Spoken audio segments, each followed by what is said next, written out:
Hello students, मेरा नाम विशी छतवानी है। मैं चार्टर्ड अकाउंटेंट रहा हूं और अभी गवर्नमेंट कॉलेज राजस्थान में असिस्टेंट प्रोफेसर के पद पे हूं। इन दिनों में हमारी स्कूल लेक्चरर सीरीज चल रही है और उस सीरीज का ये 31वां वीडियो है। और आज भी अपन 10 MCQ सॉल्व करेंगे जो मेरे हिसाब से काफ़ी इंपॉर्टेंट है। क्वेश्चन नंबर 2 जो PDF में मिलेगा वहाँ है, the minimum number of directors in a public limited company is. आराम से, एक सार्वजनिक सीमित कंपनी में संचालकों की न्यूनतम संख्या है। तो कंपनी है तो डायरेक्टर्स होंगे, कम से कम कितने डायरेक्टर्स होने चाहिए आप सोचिए। ठीक है, सोचा? इसका आंसर 3 है। तो आपको याद रखना है 3, 2 और 1 का फॉर्मूला। अगर पब्लिक लिमिटेड है तो उसमें कम से कम 3 चाहिए, प्राइवेट लिमिटेड है तो उसमें कम से कम 2 चाहिए, और OPC को तो 1% कंपनी को विशेष वरदान मिले हुए हैं। वहाँ तो एक व्यक्ति ही शेयर होल्डर हो सकता है, एक व्यक्ति के पास 100% कैपिटल हो सकती है, तो वहाँ एक डायरेक्टर से काम भी चल सकता है। ठीक है सर, तो इस तरह से रहेगा। Yes, section 149(1) of the companies act 2013 requires that every company shall have a minimum of. तो पब्लिक कंपनी में 3 डायरेक्टर कम से कम चाहिए उसको चलाने के लिए, ताकि डिसीजन मेकिंग में थोड़ी पार्शलिटी रहे। ऐसा नहीं रहे कि कोई 1 या 2 व्यक्ति या इक्का दुक्का व्यक्ति ही मिलजुल के कंपनी चला रहे हैं। तो कम से कम 3 व्यक्ति तो हों, थोड़ा सा स्वतंत्रता, थोड़ी सी पारदर्शिता आएगी। ठीक है, ट्रांसपेरेंसी आएगी। प्राइवेट कंपनी में 2 डायरेक्टर चाहिए और 1% कंपनी में 1 डायरेक्टर कम से कम होना चाहिए। लेकिन एक बात आप याद रखेंगे, 15 सभी प्रकार की कंपनियों में 15 मैक्सिमम संख्या है। 15 से ऊपर भी आप जा सकते हैं अगर आप स्पेशल रेजोल्यूशन वगैरह पास कर देते हैं, पर अगर बाय द वे अधिकतम संचालक पूछे तो 15 और मिनिमम में मैंने बता ही दिया। अगला क्वेश्चन आपके लिए स्क्रीन पॉज कर लेना। The value of plant and machinery as on January 21 was 80,000 and as on 31 December its value was 1,20,000।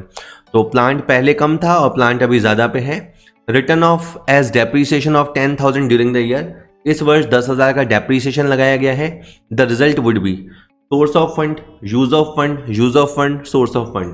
तो इस क्वेश्चन को, बहुत आसान सा क्वेश्चन है और ये फंड फ्लो से रिलेटेड क्वेश्चन है, और ये जनरली अकाउंट्स का क्वेश्चन भी हो सकता है कि बताइए कितना प्लांट परचेज किया। क्योंकि मैं ये तो देख ही रहा हूँ कि 80,000 का प्लांट था।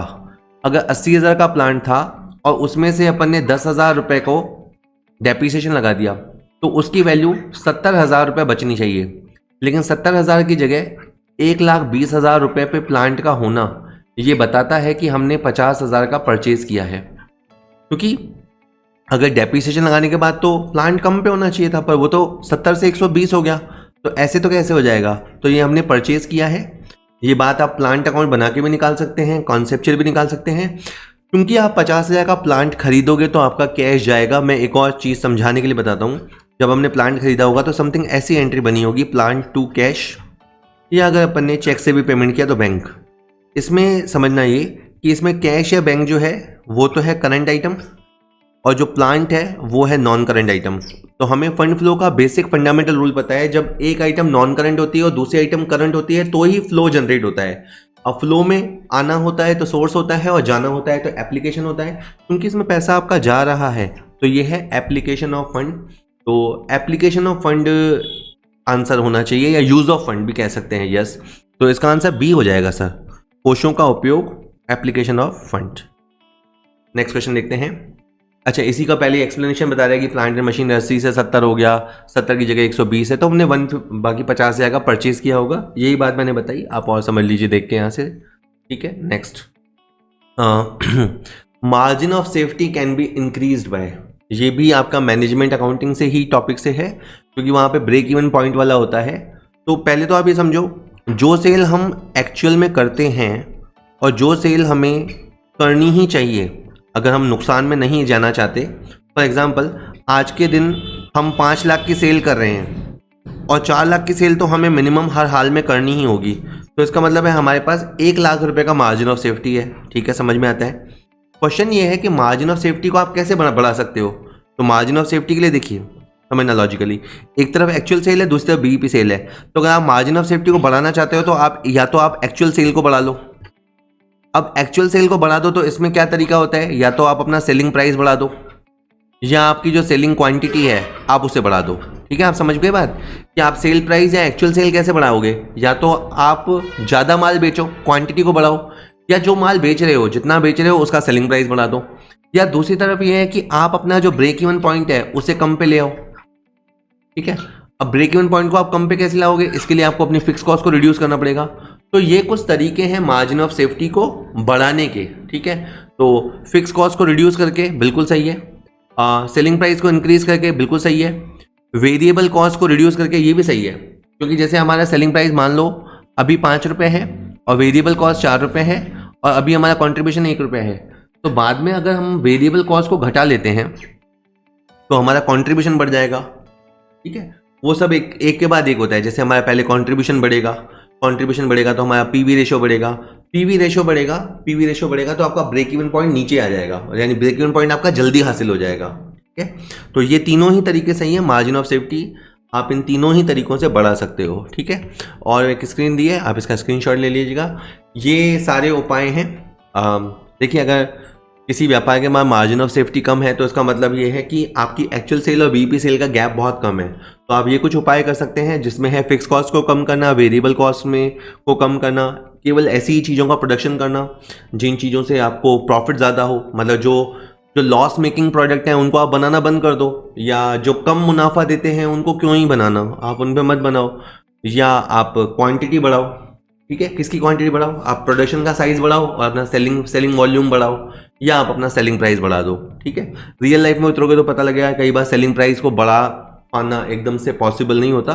तो दूसरे ये कुछ उपाय हैं, कॉस्ट कटिंग मेजर्स हैं, इनको ले सकते हैं, ठीक है। चलिए नेक्स्ट देखते हैं। If the original cost is 50,000 and the factory cost is 70,000, original cost से मतलब इसका प्राइम कॉस्ट है, and office expenses are 50% of the factory overhead, then the cost of production will be. आराम से समझिएगा, पहले तो क्वेश्चन को जैसे ही आए तो आप इसको पहचानने की कोशिश कीजिए कहाँ का क्वेश्चन है। तो इसमें समथिंग वर्ड आ रहे हैं, prime cost, factory cost, Hindi में देखो मूल लागत, कारखाना लागत, तो फिर याद आएगा अरे अरे हाँ ये तो कॉस्टिंग वाला टॉपिक है। कॉस्टिंग वाले टॉपिक में आपको याद हो तो पहले मटीरियल होता है, लेबर होता है, डायरेक्ट एक्सपेंसेस होता है, इन सबको जोड़ेंगे तो प्राइम कॉस्ट आता है, ठीक है।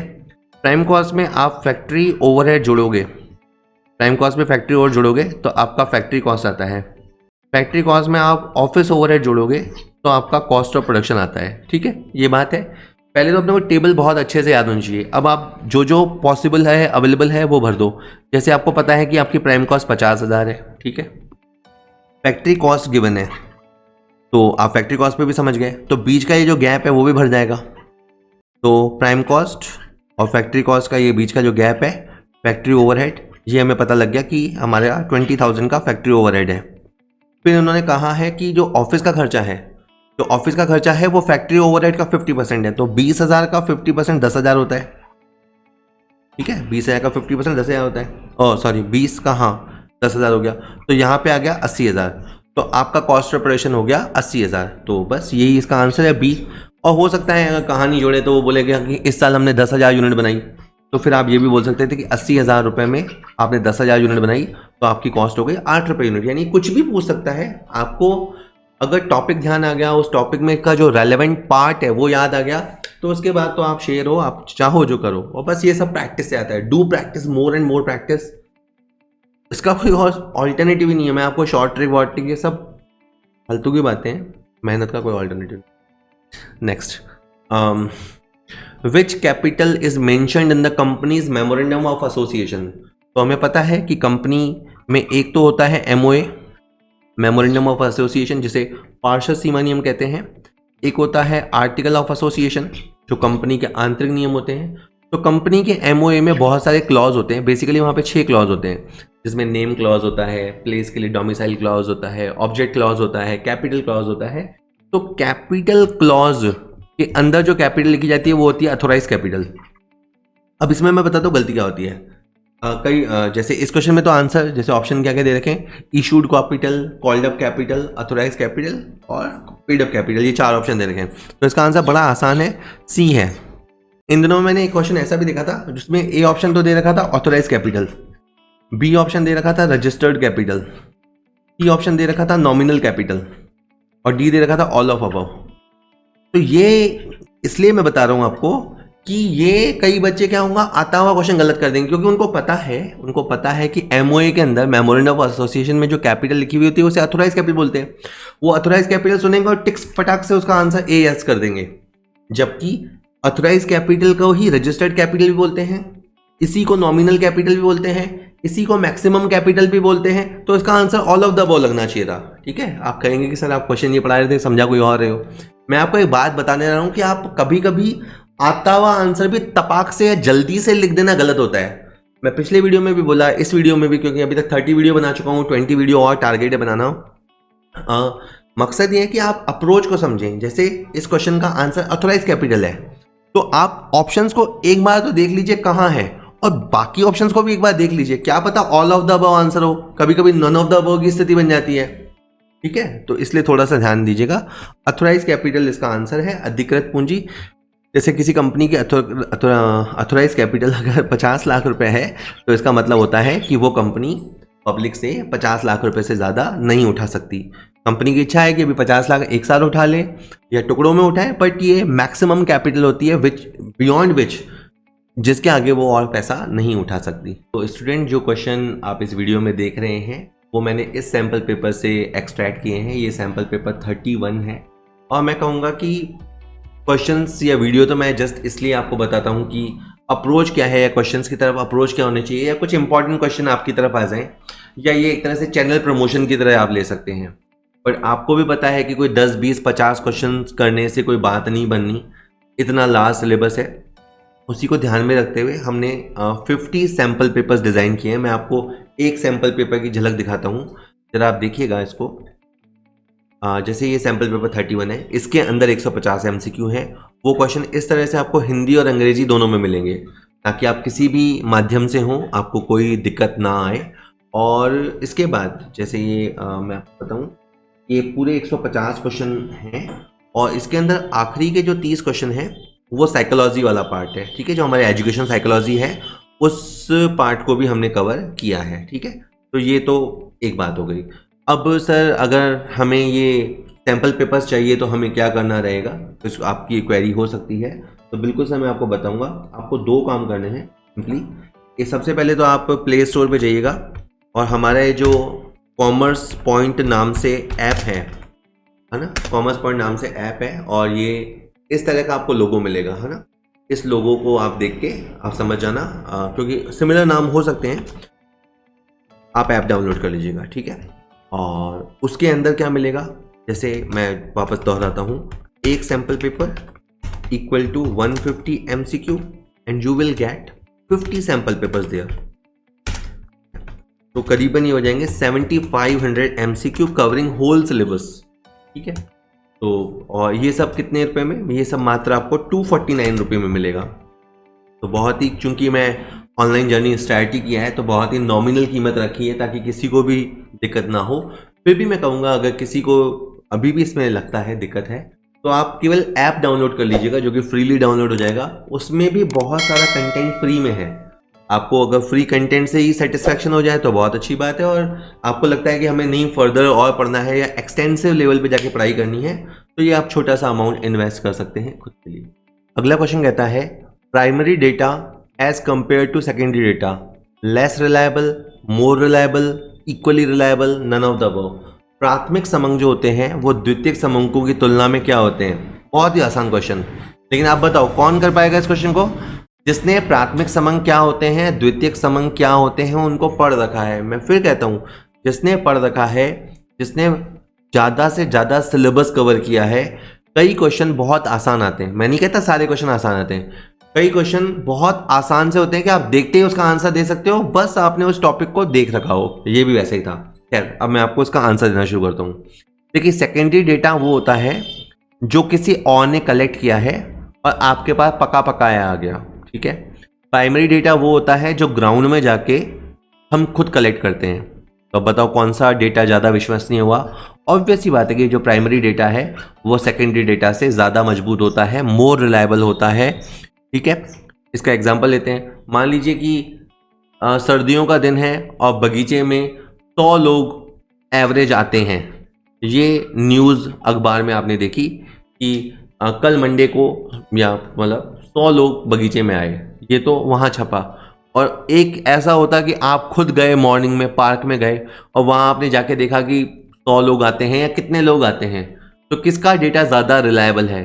ऑब्वियस सी बात है, प्राइमरी डेटा, जो डेटा हम स्वयं संकलित करते हैं, खुद कलेक्ट करते हैं या हमारे सोर्सेज से हम कलेक्ट करवाते हैं, प्राइमरी डेटा होता है। और जो हम छपाया डेटा जो किसी जर्नल में, मैगजीन में, कहीं पे भी पब्लिश होता है, वो कितना ही रिलायबल हो, मान लीजिए कोई नेशनल मैगजीन में कोई डेटा छपा हुआ है, आपने गूगल किया, कोई डेटा निकल के आ गया, कोई विकिपीडिया पे आपने कोई डेटा देख लिया, वो सारा का सारा डेटा आपने नहीं देखा है, वो सारा डेटा वहाँ से आपको मिला है, तो वो थोड़ा सा कम रिलायबल होता है। लेकिन इसका ये मतलब नहीं है कि सेकेंडरी डेटा यूज़ ही नहीं करना चाहिए। सेकेंडरी डेटा तो मतलब क्या, पका पकाया खाना मिल गया तो उसको थोड़ा सा एडिट करके बहुत अच्छा बना सकते हो आप, तो वो भी काम का है, काम के दोनों ही हैं। क्वेश्चन इसने पूछा कि किस पे हम ज़्यादा विश्वास कर सकते हैं, तो ऑब्वियस ही बात है कि प्राइमरी डेटा की रिलायबिलिटी ज़्यादा होती है। बहुत समझा लिया, सर दुख रहा है। नेक्स्ट है E&OE full form from. Well देखो, आपने कभी गौर किया हो अगर, तो आप कभी सामान खरीदना, खास करके किसी मंडी वंडी से अगर आप सामान खरीदोगे ना, तो उसके अंदर जैसे पूरा डिटेल लिखा होता है, आपने क्या खरीदा, पर्टिकुलर्स के कॉलम में किस भाव पे खरीदा, कितना कितना बिल बना, आखिर में आपको अमाउंट लिखा हुआ होता है। सपोज करो आपका बिल बना है किसी चीज़ का 75,000 का बिल बना हुआ है, और नीचे लिखा हुआ है E&OE। इसका क्या मतलब है? हिंदी में इसका मतलब होता है भूल चूक लेनी देनी। भूल चूक लेनी देनी, कि अगर कुछ ज़्यादा हमने लगा दिए हैं तो हम आपको दे देंगे, और अगर बिल में कोई कम है तो कल को हम आपसे ले भी सकते हैं। तो हिंदी में इसको लिखा जाता है भूल चूक लेनी देनी। ई से मतलब आपका क्या है? ई से मतलब देखो, सब में एरर आ रहा है तो एरर में तो हो ही गया, दिक्कत ही नहीं है। ओ में भी सब में ओमिशन आ रहा है, तो ई एंड ओ तक तो पहुंच गए। अब इस ई का मतलब क्या है? इस ई का मतलब है एक्सेप्टेड। मतलब इसका क्या, ये 70,000, मान लो मैं इसकी बात करूं, ये 75,000 का बिल है, पर फिर भी हम ये कह रहे हैं कि इसके अंदर एरर यानी किसी तरह की गलती या किसी तरह की भूल एक्सेप्शनली रह सकती है। व्हेन वी राइट E&OE, तो हम ये कहते हैं कि ये बिल 75,000 का है, फिर भी हो सकता है कि हमसे कोई गलती या भूल हो जो एक्सेप्शनली, होती तो नहीं है पर अपवादिक रूप से रह सकती है। तो इसका हो जाएगा त्रुटिपूर्ण और बहिष्कृत अपवाद। वैसे बिल 70,000 का है, पर फिर भी कोई भूल चूक हमसे हो सकती है exceptionally. We are ready for that.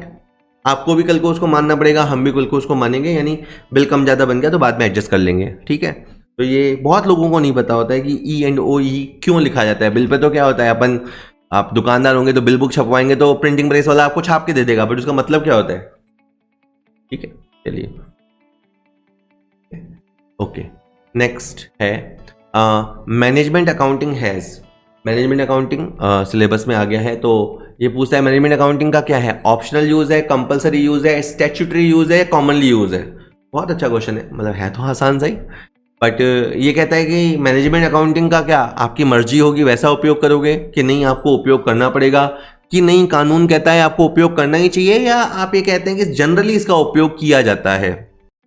तो सर मैनेजमेंट अकाउंटिंग का ऑप्शनल यूज़ है। अगर आपका बिजनेस साइज बड़ा है, मैनेजमेंट इतने, आपका मैनेजमेंट या मैनेजर इतने कैपेबल हैं कि वो फाइनेंशियल डेटा को समझ पाएँ, ठीक है। एक तो होता है फाइनेंशियल डेटा को लिखना, फिर एक होता है उसको एनालाइज करना, उसको इंटरप्रिटेट करना, उसके बेसिस पे फ्यूचर को एस्टिमेट करना। अगर इतने वो पारंगित हैं तो डेफिनेट मैनेजमेंट अकाउंटिंग यूज़ करनी चाहिए, बट ये ऑप्शनल यूज़ है, अभी तक इसका कंपल्शन नहीं आया है। फाइनेंशियल अकाउंटिंग बहुत हद तक कंपलसरी होती है, कॉस्ट अकाउंटिंग भी काफ़ी सारी फैक्ट्रीज के लिए कंपलसरी है, पर मैनेजमेंट अकाउंटिंग ऑप्शनली यूज़ होती है, ठीक है। नेक्स्ट है A, B and C were partners sharing profit and the ratio of 3:2:1. B died on 30th June 2022. B की मृत्यु हो गई है।